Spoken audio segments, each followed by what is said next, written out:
Hello and welcome back everyone to our final session of the day and of the whole conference. We apologize for the slight delay.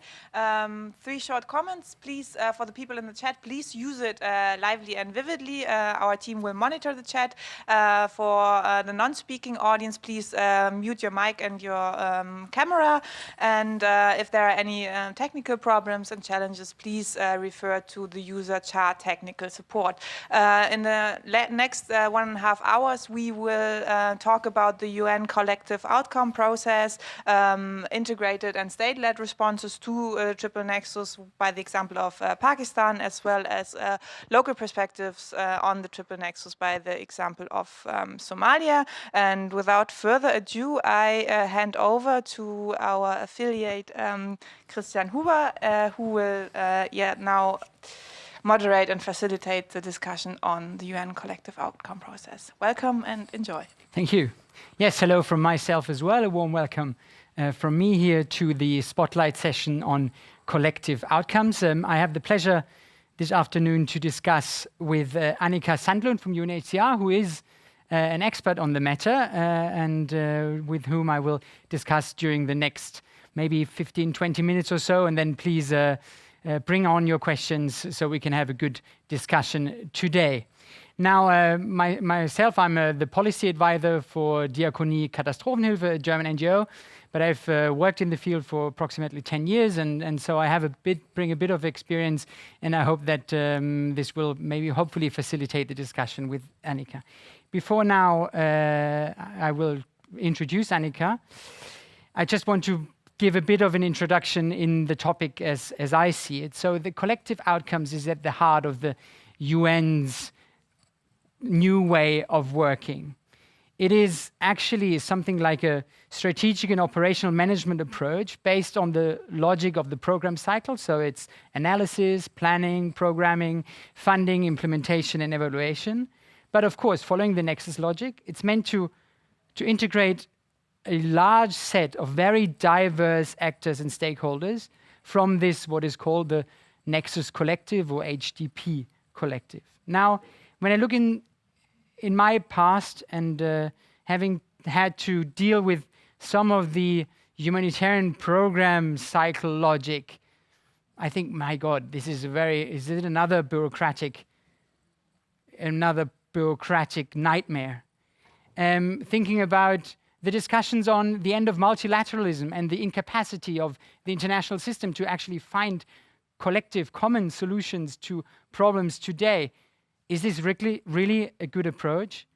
And then listening to Mark, who yesterday said, well, we don't need another system. We actually just need to bring a bit more logic or a bit more sensitivity to Nexus within our organizations and have a bit more Nexus sensitivity, not just having a new process. And Fiona from ICRC, who said, well, actually collective outcomes for us, yes. I mean, we're looking as well at development and peace perspectives, but no, we don't want to be integrated in some form of collective outcomes process where we then at the end endanger the impartiality and the neutrality and the perception of the neutrality that we need so dearly to reach these people furthest behind in conflict settings. So just to sketch a bit some of the issues, but I would like to start really with Annika, who is the expert, and for her to give us a good introduction into the topic and the content, and then we discuss it further. So Annika is the head of the Partnership and Coordination Service at the UNHCR.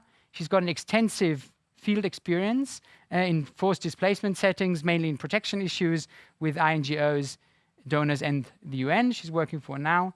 She's so informed because she's actually one of the, may I say, pen holders of this light guidance that the Results Group 4 on humanitarian development collaboration has just published in May 2020. And so she is probably the best person to have now here on this panel, and I'm really happy to have her. Please, Annika, give us a little introduction into in a nutshell, what is the collective outcomes process? What is behind it? Thank you very much. Thank you. So I hope you can hear me. If for some reason you don't, just indicate that. And I wanted to start a little bit, just maybe do 3 points. One, a little bit on the background of the collective outcome guidance. One, very quickly saying what it's all about. And then thirdly, maybe look a little bit at the field experience on how it's being rolled out. So of course, as was already mentioned, the strive to sort of work across the pillars, humanitarian development and peace, is at all not new. It's something that not only the UN, but I think the whole sort of system, if you want to call it like that, has been struggling with for years, if not decades. And the impetus for us to work on guidance on collective outcomes really came from sort of the new way of working concept from the World Humanitarian Summit, from the recognition that although everybody was talking about collective outcomes, we didn't actually have an agreed definition to start with, was what that was. And that we needed to sort of sit down together and think a little bit about how we do this sort of practically. Important to note that when we were drafting this guidance, we didn't want a sort of a manual or a never-ending process. We just wanted to highlight sort of the key steps that any sort of group of people need to undertake to arrive at the collective outcomes. And when we were doing this under the Interagency Standing Committee and the Results Group 4, which is led by UNDP and by Oxfam, so both a UN agency and an NGO, we came from it from the point of view of WHO and UNHCR, which is actually not the best coordinators in the world, but are agencies that come at this from a very sort of specific angle. I think we were successful in the sense that we did have the Peace Building Office, we did have the World Bank heavily engaged, we had the donors through the OECD DAC. So we had a quite varying, and we had, of course, a lot of NGOs that are part of the Interagency Standing Committee. So we had quite a varied set of actors. The guidance really only lists sort of 8 steps on how to get to collective outcomes. First, really identify the entry points. Where does it make sense? I think the guidance is clear in saying it doesn't make sense in all contexts. There are contexts where humanitarian principles have to override the desire to work together, simply to save lives and to arrive at protection outcomes. So identify the entry points and where or not the context is actually the right one. Convene the different stakeholders. Make sure you agree on the analyzing the problem. What is really the problem? What can we achieve together jointly, and where is it better for actors to go at it alone? Look at the financing issue, because we often dream big, but we don't really think about how it's going to be sustained and financed, and then program and implement, and then of course monitor and mainstream. So it's really quite a concrete sort of how to do guide. And in part, I think for me, it came, and I'm now moving over to the field examples. For me, it came very much out of my own experience in Uganda, where we many years ago had in the refugee camps sort of asked the refugees, well, what do you really want? What's the one thing that we could do for you that would change your lives? And interestingly, majority said livelihoods, which of course didn't fit with any clusters or any sectors, because there was no such thing as a livelihood cluster or livelihood sector. And there wasn't actually even the right actors maybe on the ground. But we were lucky in the sense that Uganda had a very good policy environment. So there was no bar on refugees being allowed to work. And a few actors, only a few, 3 actors, started to sort of untangle this and say, okay, if the goal is livelihood, if that's the collective outcome that we want to achieve, if we want to get here, how do we do that? And worked ourselves backwards from the desired goal that the set of beneficiaries had stated would be the most desired goal, and worked backwards. over the years, this approach grew, and there is now a whole sort of rehope strategy in Uganda, which is led by the government and the RC, involves multiple agencies and actors, including international financial institutions and the Chamber of Commerce, and very diverse set of actors. And it then also grew to encompass other related areas such as education, skills training, etc., etc. So I think maybe the main thing that is different from this approach is trying to start with the goal. So don't start with where you are, start with where you want to go. And then I would say don't necessarily try to get everyone involved, because that might lead to a process that is more a process than an outcome. But really figure out, who is there, who can help shift the needle, who can contribute concretely to achieve that outcome. I have a few other examples, but I know we also don't have too much time. So, Kristin, maybe I'll open up for questions, because I know you have a few questions, and I'm sure there's a few questions from the audience. Thank you so much, Annika, for this little presentation on the collective outcomes approach. Now, let me ask the first question on the whole process that it came. Of course, it happened, as you mentioned, it happened in a whole environment of reform and change, or desired change in the humanitarian system, but as well, of course, in the whole UN architecture in terms of peace and the development. And so I was wondering, how mindful have you been in the development of this approach, of this tool, when you've been planning it? How mindful have you been at, for example, localization, participation, revolution, or the questions of course, less paper, more aid?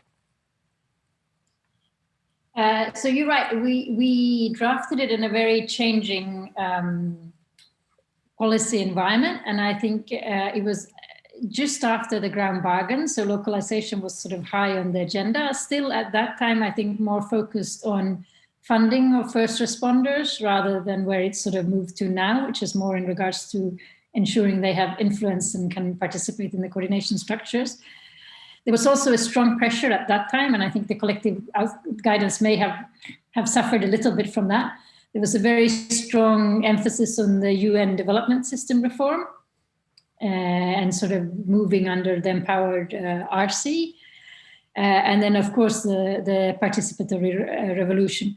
But I would say the guidance, the way it's written, it's not prescriptive in sort of saying which partners should be at the table or how to do it. So I think it lends itself well to a changing context, and it really gives a lot of agency for the actors on the ground. And I think it's probably a challenge for all of us, not only in this context, but broader, to really ensure the localization agenda sort of achieves its objectives, and that you allow the local context to also sort of guide in whatever way is possible, and ensure that you have local actors, but also local regional authorities in those discussions. So I think we were very conscious, but it was written more as a how can you achieve this guide than who should be around the table guide. Mm-hmm. Thank you. The second question is about a bit sort of what you've mentioned already, like sort of the entry points, like sort of what do you see as a conducive environment for this approach? What do you see as important aspects that need to be there, that it makes sense, so that you can really put it into practice? And that might be like within the RC's office, actually, because you mentioned, the United Nations system has a strong leadership role, at least as much as I understand the light guidance, but as well, like sort of the external factors. So we actually had a scheme, which I still think exists, but it's not in the package, of looking at when does this make sense? and who should lead it. And from the UN, I think it's quite clear that it's the RCO's office in many ways that is the one sort of entrusted on trying to ensure coherence from sort of the UN's point of view. And I think we try to be relatively clear in saying that collective outcomes do not make sense in every single situation. There are clear situations that do not lend themselves to collective outcomes. And of course, from the UN's point of view, this has a lot to do also with the way we're structured and the fact that something like the new United Nations Development Collaboration Framework is co-signed, of course, with the government. So in some cases that works well for collective outcomes and gives a great leadership role and agreement. And in other situations, especially if the government is sort of part of the problem or is not willing or able to really address the challenges, then that's sort of the wrong framework for a collective outcome. And then probably you shouldn't, it might not even make sense to attempt it. So we thought with the changes in the external environment and with the fact that more and more displacement settings are protracted, the new threats that we see out there, such as climate change, leading, of course, to displacement, but also to many other actors, really also changes the way we have to sort of think about it. Because there's many situations that lend themselves to collective outcomes which are different from the situations in which we have to react only from the humanitarian imperative.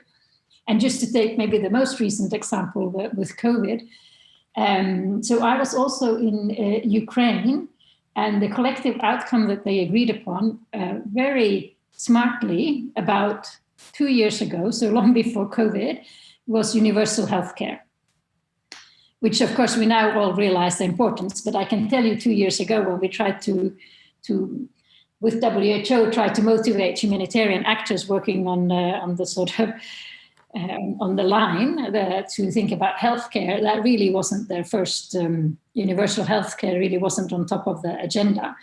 But in breaking it down, there was a realization that actually this allowed everyone had a role to play, from the protection actors and working out, papers and documents for people to cross the line, to have access to pharmacies, etc., to development actors who had an interest to sort of a much broader set of the community. So I mean, this predates COVID, so it's not the right COVID example, but I'm just trying to show the diversity of types of collective outcomes, but also highlighting the fact that not only are we in a reform process, all of us, the world is also changing around us, and there's new threats that are different from the ones we've lived with for many decades, and which means that in some cases, such as protracted displacement settings, we really need to get out of a humanitarian mindset and into something that provides a better life for the beneficiaries.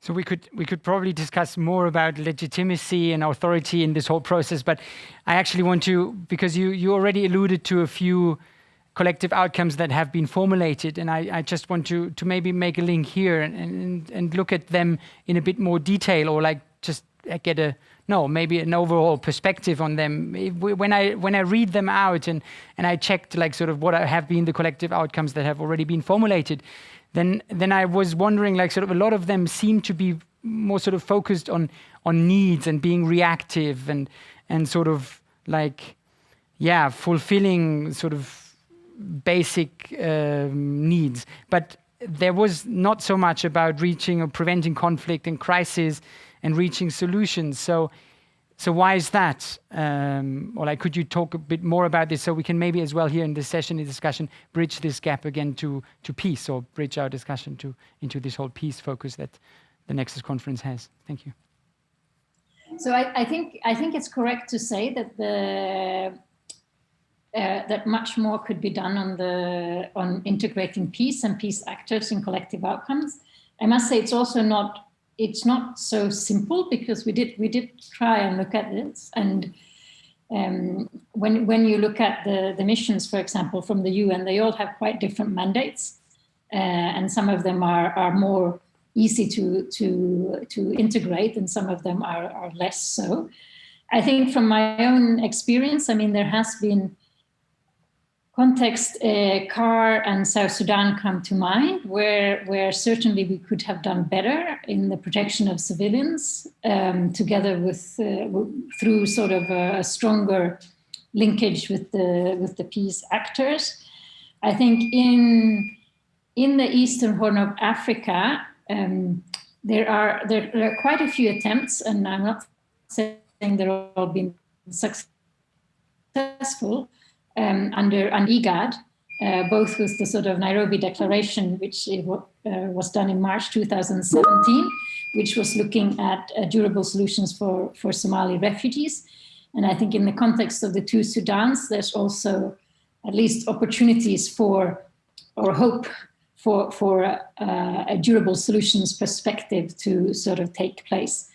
I think there has been this experiment with durable solutions working groups under the RC in different countries, where really the sort of collective outcome desired is to find durable solutions. But I don't think we've done really well on that. But I think certainly there's something that that should be more explored. And then I think the other part that's missing also, since I'm on the sort of missing side, if I think about the Nairobi Declaration for Somali refugees and the positive sides of that, is that it actually had a costed plan, a multi-year costed plan. It had strong engagement from DevCo. And I think that's another thing, both the sort of peace aspect and the financing aspects are things I think we still collectively need to really work on, because they're crucial, but I don't think we've found sort of the magic formula on how to ensure that they're equal partners in this. Thank you. And so before we start to open the floor for participation from people on the chat, I would like to talk about one more question on participation in this process. In fact, the CHA did a little survey before the conference, and 2/3 of all the respondents have been unhappy with the possibilities of the participation of the civil society in this approach of collective outcomes. So what would you respond, or what would be your reaction to this poll, and how could this be addressed?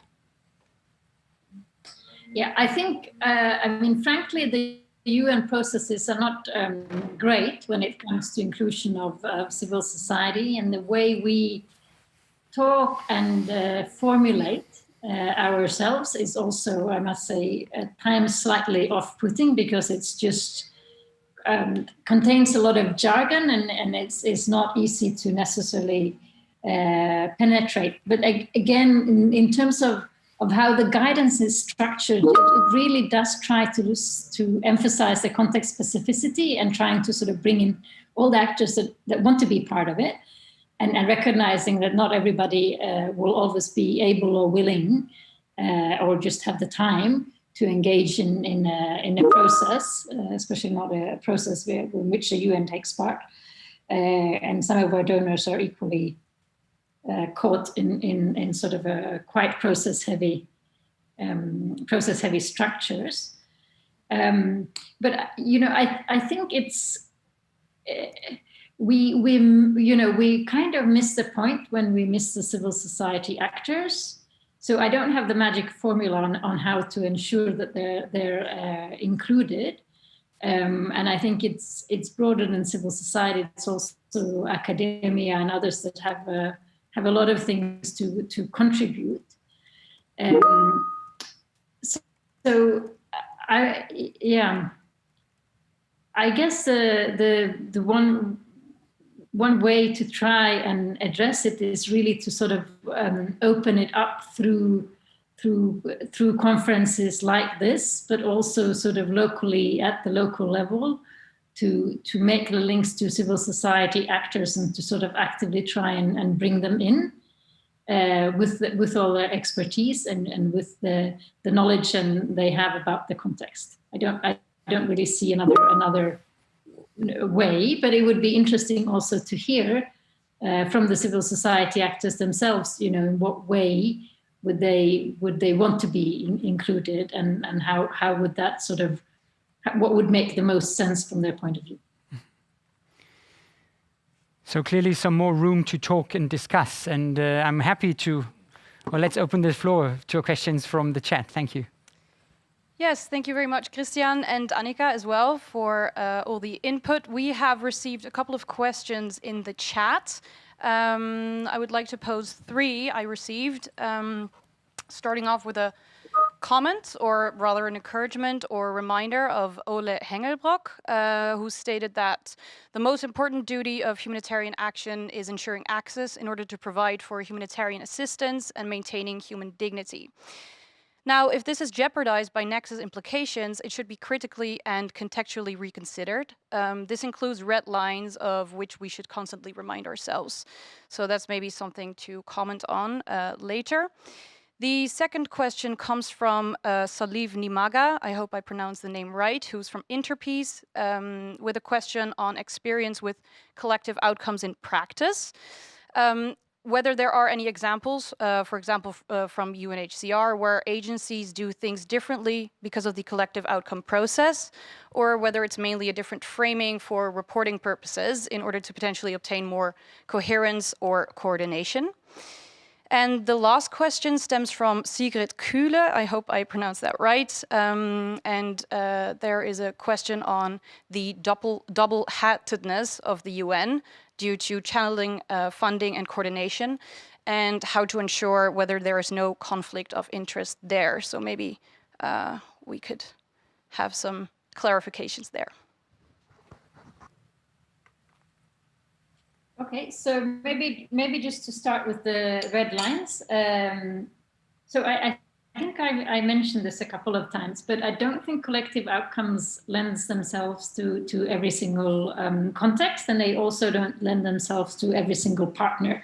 So I think it's important to sort of to really start with the situation analysis and see if it is sort of the right context and who can be involved. And of course, there are contexts clearly where the different actors on different pillars, the humanitarian pillar in particular, will have to go, so to say, quote unquote, go it alone to ensure humanitarian principles are respected.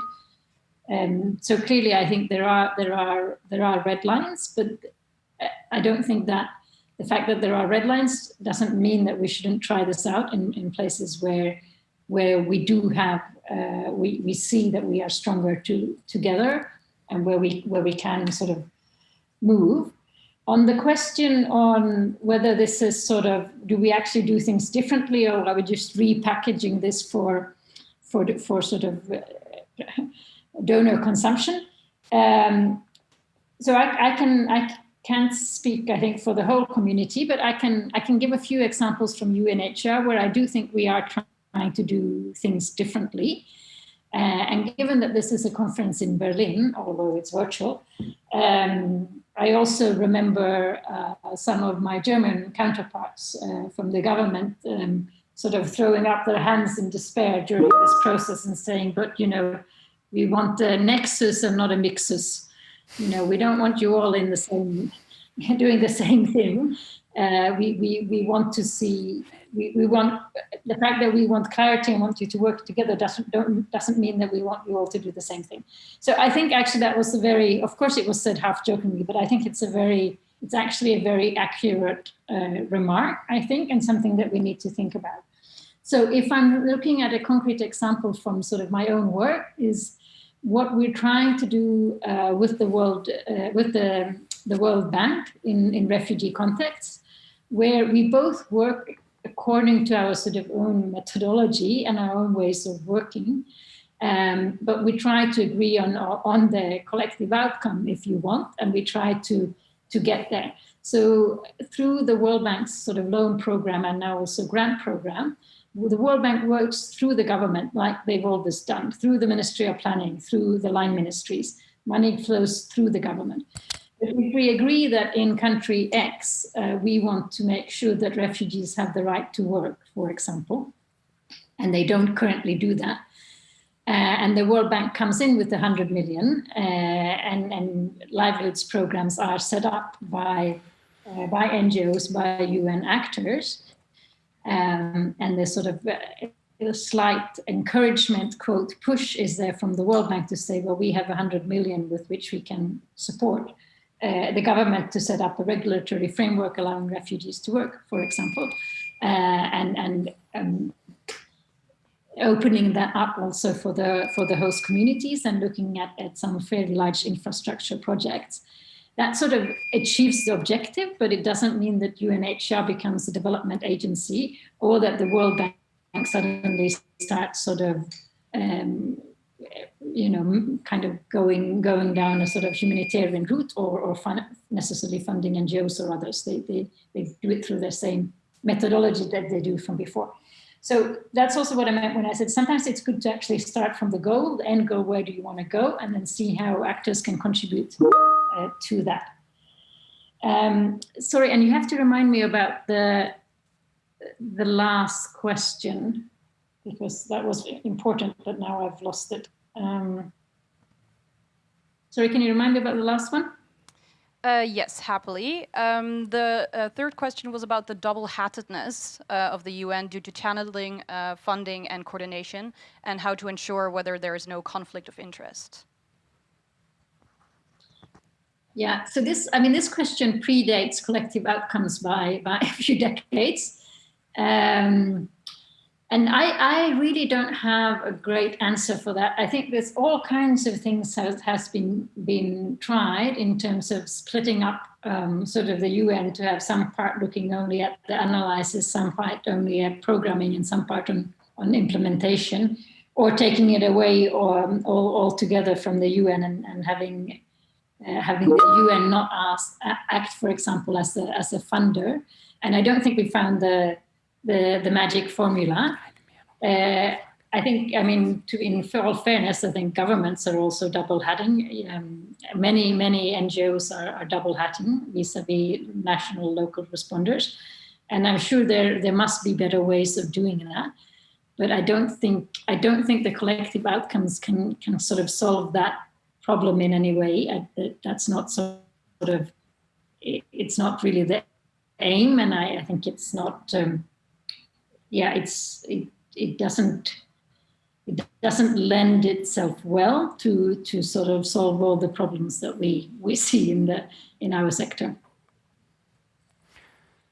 Well, thank you very much, Annika, for this discussion. I think in the interest of time, we're about to close. Thank you very much of the audience for these questions. Thanks for your participation. And yes, let's continue the discussion on the collective outcomes.